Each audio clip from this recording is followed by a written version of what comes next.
Good morning. I can tell you this morning that this Delta terminal is extremely busy. You can see everyone in line here this morning. Some of these passengers probably don't know what happened last night, but I can tell you this is the third time Delta has had trouble with a passenger in the past 2 weeks with a flight out of LAX. This time the flight left LAX last night around 5:45 and was headed to Atlanta, but the flight had to be diverted to Oklahoma City when passengers had to help crew members with an unruly passenger.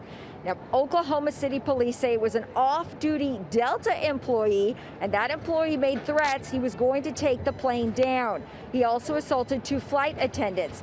The man exhibited signs of some mental health issues, and the plane was searched by Oklahoma City police and cleared and allowed to resume travel to Atlanta.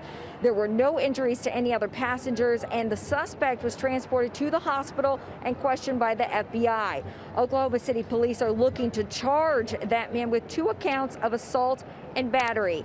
Now, 2 other incidents last week all took place on Delta flights. Thursday, there was a flight from LAX to Detroit, which had to be diverted too, when a passenger aboard that flight became a threat. And it happened again earlier in the week, also on a Delta flight, this time headed to Nashville when a passenger attempted to storm the cockpit.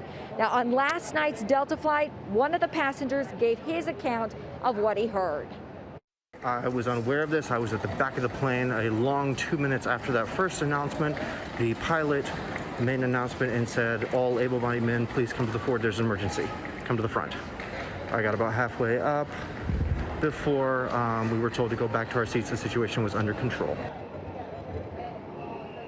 You're taking a look at an incident which happened last week on a Delta flight. A man was tackled and later arrested for his behavior aboard a flight. I mentioned those earlier.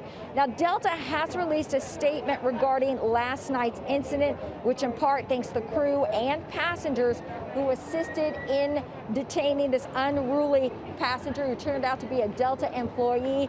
They also apologized to their customers for any inconvenience.